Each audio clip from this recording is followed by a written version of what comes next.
रवींद्र वस्त्रनिकेतन सलगरे घेऊन आलेत खास लग्न बस्ता ऑफर। नवरदेव नवरीसाठी भन्नाट ऑफर। 15,000 रुपयाची खरेदी करा आणि फक्त 10,000 रुपये भरा। ही ऑफर फक्त सलगरे शाखेत उपलब्ध। अप्रतिम लग्न सराई कलेक्शन, सुंदर नवरीसाठी भरजरी साड्या, नवऱ्यासाठी शाही शेरवानी सूट। आहेरी ऑफर ही सुरू।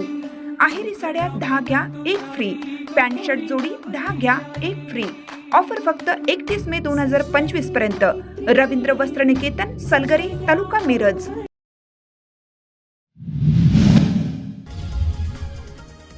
भविष्यात मी काँग्रेसमध्ये असेल किंवा इतर पक्षात, पण जयकुमार गोरे यांच्यासारखे मला मंत्रिपद मिळावे, जेणेकरून मला मतदारसंघातील कामे करता येतील, अशी इच्छा सांगलीचे अपक्ष खासदार विशाल पाटील यांनी व्यक्त केल्याने जिल्ह्यात काँग्रेसमध्ये खळबळ उडाली आहे। भविष्यात ते भाजपमध्ये जातील की काय, या चर्चेला आता ऊत आलाय। महाराष्ट्र राज्य पत्रकार संघ मुंबई डिजिटल मीडियाचे राज्यस्तरीय अधिवेशन येथील संजय भोकरे ग्रुप ऑफ इन्स्टिट्यूट्समध्ये पार पडलं।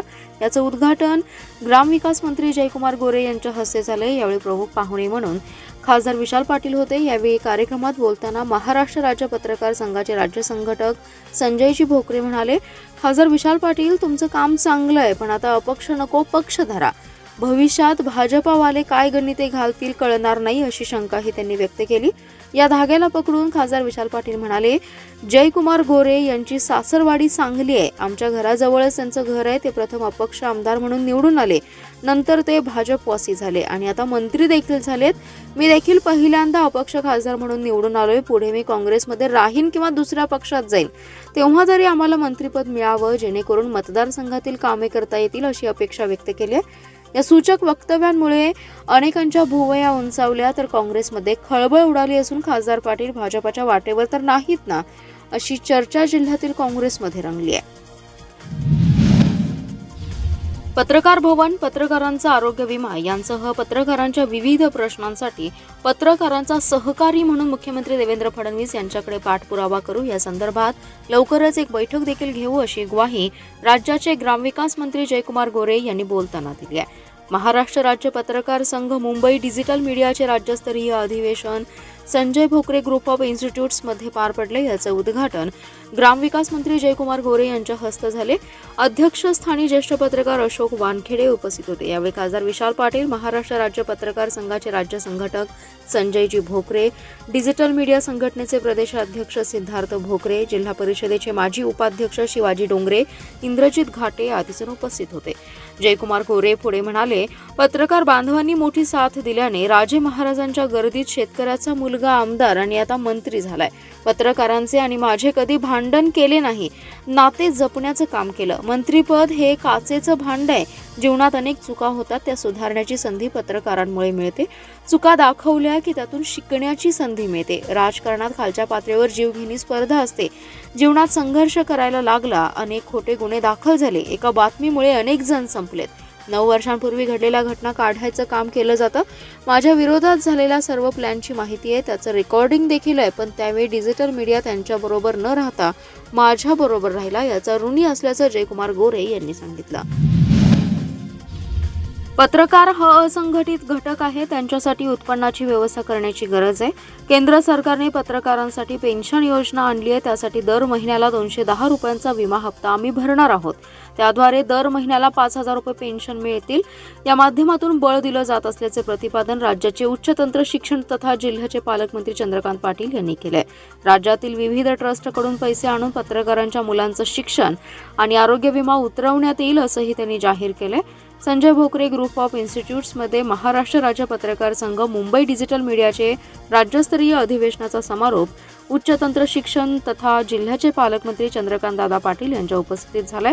या प्रसंगी आमदार गोपीचंद पडळकर, ज्येष्ठ पत्रकार अशोक वानखेडे, महाराष्ट्र राज्य पत्रकार संघाचे राज्य संघटक संजयजी भोकरे, डिजिटल मीडिया संघटनेचे प्रदेशाध्यक्ष सिद्धार्थ भोकरे, इंद्रजित घाटे, योगेंद्र थोरात उपस्थित होते।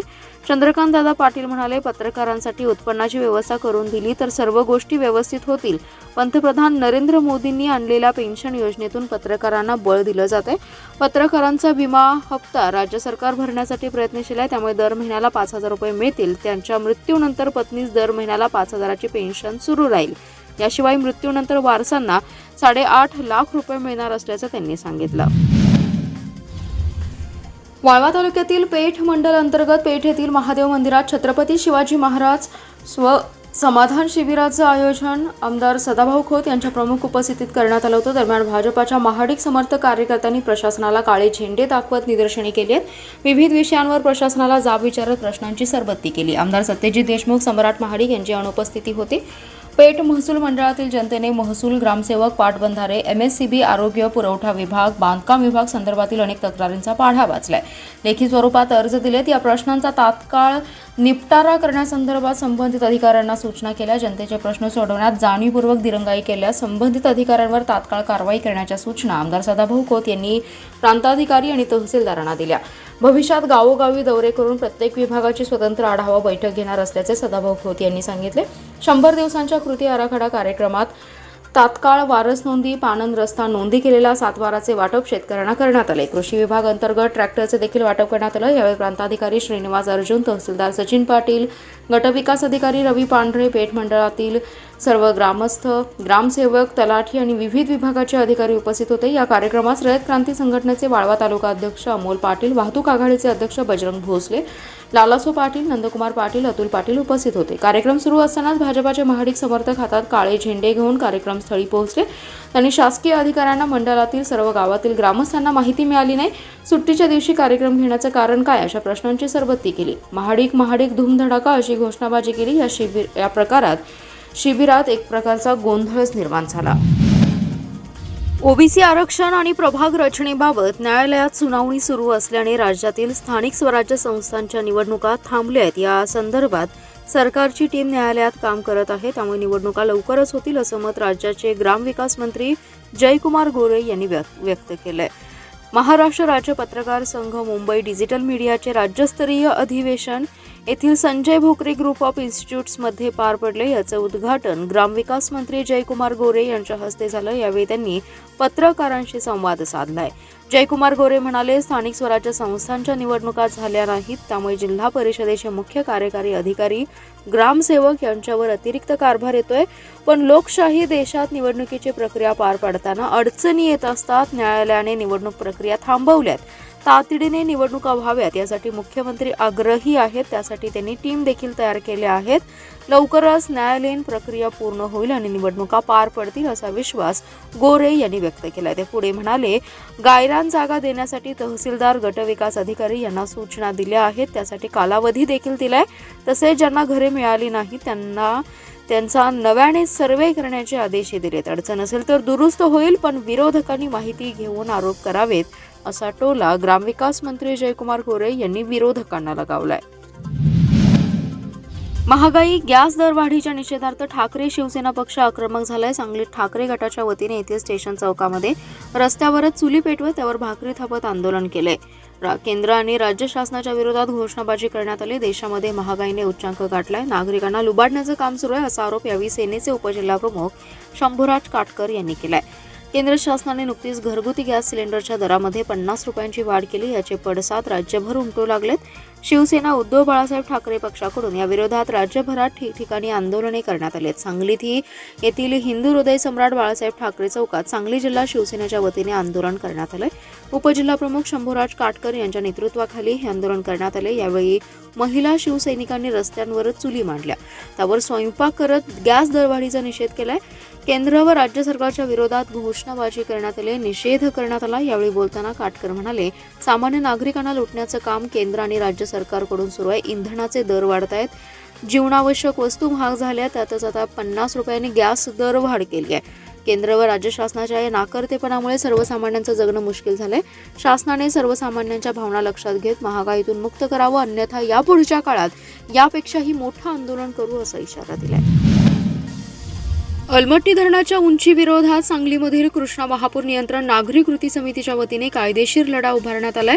अलमट्टी धरणाच्या उंचीच्या विरोधात थेट पंतप्रधान नरेंद्र मोदींसह महाराष्ट्राचे मुख्यमंत्री, केंद्रीय जलशक्ती मंत्रालयासह संबंधित खात्यांना 5000 पत्र वजा तक्रारी पाठवण्याची मोहीम हाती घेण्यात आली आहे. कर्नाटक राज्य सरकारच्या अलमट्टी धरणाच्या उंची वाढीला कोणत्याही प्रकारची तक्रार नसल्याचे केंद्रीय जलशक्ती आयोगाकडून स्पष्ट करण्यात आलं होतं. त्यामुळे आता कृष्णा महापूर नियंत्रण नागरी कृती समितीच्या वतीने पत्र पाठवण्याची मोहीम हाती घेण्यात आली आहे. जवळपास 1,500हून अधिक पत्र आणि तक्रारी या तयार झाल्या. समस्त सांगलीकरांनी आणि कृष्णा महापुराने बाधित होणाऱ्या नागरिकांनी पत्र पाठवण्याच्या मोहिमेत सहभागी व्हावं असं आवाहन कृष्णा महापूर नियंत्रण नागरी कृती समितीचे अध्यक्ष सर्जेराव पाटील यांनी केलं. जिल्हा मध्यवर्ती सहकारी बँकेस गेल्या आर्थिक वर्षात 186 कोटी रुपयांचा ढोबळ नफा, एकूण व्यवसाय 16,000 कोटी रुपये झालाय.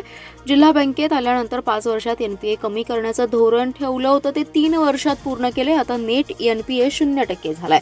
2026 मध्ये सुरू होणाऱ्या शताब्दी वर्षात बँक पहिल्या क्रमांकावर नेऊ अशी माहिती अध्यक्ष मानसिंगराव नाईक व मुख्य कार्यकारी अधिकारी शिवाजीराव वाघ यांनी दिली आहे. अध्यक्ष नाईक म्हणाले, शेती कर्जाची परतफेड चांगली केली.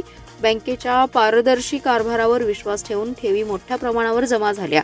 शेतकऱ्यांच्या मागणीचा विचार करून त्यांच्यासाठी पुन्हा एकदा एकरकमी कर्जफेडीसाठी सवलत योजना राबवण्यासाठी शासनाकडे नव्याने प्रस्ताव देखील दाखल करत आहे. गेल्या आर्थिक वर्षात 1,000 तर 3 वर्षात 2,041 कोटींनी ठेवी वाढल्या. सध्या 8,897 कोटी ठेवी झाल्या.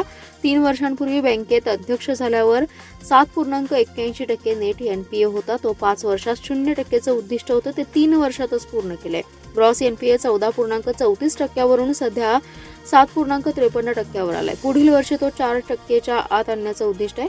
3 वर्षात भाग भांडवल 29 कोटींनी वाढून 191 कोटी झाले. 291 कोटी ठेवी वाढल्या.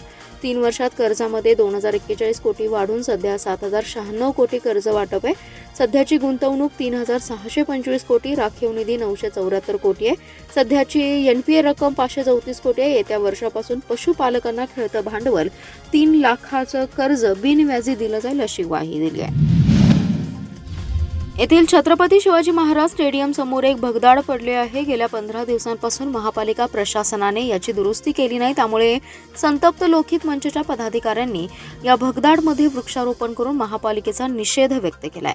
महानगरपालिका क्षेत्रातील नागरिकांना अनेक समस्या भेडसावत आहेत. त्यात भरीस भर म्हणून सांगलीतील छत्रपती शिवाजी महाराज स्टेडियमच्या गेट समोर रस्त्यावर खोल असे भगदाड पडले. सांगली शहरातील हे 6व्या नंबरचं भगदाड असून गेल्या महिनाभरापासून ते त्याच अवस्थेत आहे.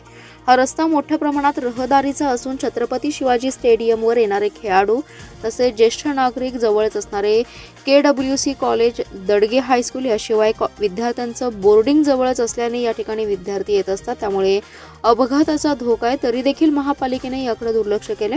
त्यामुळे संतप्त पदाधिकाऱ्यांनी या भगदाडमध्ये वृक्षारोपण केलं. तातडीने या भगदाडाची दुरुस्ती केली नाही तर तीव्र आंदोलन करण्याचा इशारा लोकहित मंचचे अध्यक्ष मनोज भिसे यांनी दिलाय. यावेळी गणेश थोरवे, अकबर तहसीलदार, सुफियान शेख, युवराज माळी, महेश साळवे, सम्मेद धांदले आदी जण उपस्थित होते.